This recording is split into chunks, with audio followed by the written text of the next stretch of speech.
আজকে দেখবেন বাবা মার অবহেলার কারণে মেয়েটা যখন রাস্তা দিয়ে যায় তখন গেঞ্জি গায়ে রাস্তায় ঘুরে বেড়ায়, তার লজ্জা লাগে না। কেন? ও ওই যে বাড়িতে তার বাবার সামনে গেঞ্জি গায়ে ঘুরে বেড়ায়, ও তার ভাইয়ের সামনে গেঞ্জি গায়ে ঘুরে বেড়ায়, লজ্জা লাগে না। এই জন্য রাস্তার মানুষের সামনে গেঞ্জি গায়ে দেয়, তার লজ্জা লাগে না। মেয়েটা যে মেয়ে বাবার সামনে মাথায় কাপড় দেয় না, ওই মেয়ের লজ্জা নাই। যে মেয়ে বাবার সামনে লজ্জা বুঝে না, ওই মেয়ের অর্থাৎ নির্লজ্জ বেহায়াপনার স্বর্গে আছে। এই জন্য সতর্ক হতে হবে, সাবধান হতে হবে। কি আপনার বাবার সামনে মাথার কাপড় খোলা রাখতে পারেন? আপনার বাবার সামনে আপনার বাবা আপনার সৌন্দর্য উপভোগ করতে পারে? কোশ্চিনকালেও সম্ভব নয়। অর্থাৎ পৃথিবীতে দুনিয়াতে একমাত্র একজন নারী সৌন্দর্য উপভোগ করতে পারে, সেটা হলো স্বামী। এই জন্য কখনো ভাইয়ের সামনে মাথার কাপড় খোলা রেখে চলবেন না। ছোট্ট বাল্য অবস্থায় আপনার মেয়েকে শিক্ষা দিতে হবে। দুঃখজনক হলো সত্য যে আপনার মেয়েটা 7 বছর বয়স পর্দা করার না, চুজ প্যান্ট আর চুজ গেঞ্জি গায়ে দেওয়া শিখাচ্ছেন, তো আপনার মেয়ে কি করবে?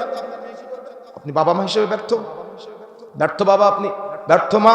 সন্তানকে পর্দায় অভ্যস্ত করতে পারেন নাই। এই জন্য ছোট্ট বাল্য অবস্থায় তাদেরকে লজ্জার শিক্ষা দিতে হবে।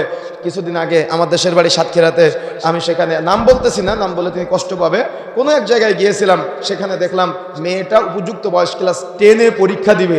তো বাবা বলতেছে যে এসএসসি পরীক্ষাটা দিক, তারপর থেকে বোরকা পরবে। কথা বুঝেন না মনে হয়? কথা বুঝতে পেরেছেন? এসএসসি পরীক্ষাটা দিক, তারপরে বোরকা পরবে। ওই এসএসসি পরীক্ষা দেওয়ার আগে তো তার সব শেষ। কথা বুঝেন না মনে হয়? 7 বছর বয়সে যেমন সালাতের শিক্ষা দিতে হবে, 7 বছর বয়সের পরে শরীরের গ্রোথ পরিবর্তন হয়, সন্তানকে পর্দায় অভ্যস্ত করতে হবে। শরীরের গ্রোথ পরিবর্তন হওয়ার সাথে সাথে সন্তানকে পর্দা করা শিখাতে হবে, লজ্জার শিক্ষা দিতে হবে। যে বাবা তার সন্তানকে লজ্জার শিক্ষা দিতে পারে না, ওই পরিবার ধ্বংস হয়ে যায়। এই জন্য মেয়েটাকে লজ্জার শিক্ষা দিতে হবে। যদি বাবার সামনে ও গেঞ্জি গায়ে ঘুরতে লজ্জা পায়, ও রাস্তার মানুষের সামনে লজ্জা পাবে। কিন্তু বাবার সামনে যেহেতু লজ্জা পায় না, ভাইয়ের সামনে লজ্জা পায় না, চাচার সামনে লজ্জা পায় না, ওর চাচতো ভাই দাঁড়ায় আছে আর ও মাফলারের মতো করে ওড়না পরে ঘুরে বেড়ায়, তাহলে কি রাস্তার মানুষের লজ্জা পাবে? এখন এই মেয়েটা যে ছেলে বিবাহ করবে, এই মেয়েটাকে, সে ছেলের পরিবার কি হবে? তার যে সন্তান আসবে, সন্তানগুলা কি শিখবে? এই জন্য সতর্ক হতে হবে, সাবধান হতে হবে।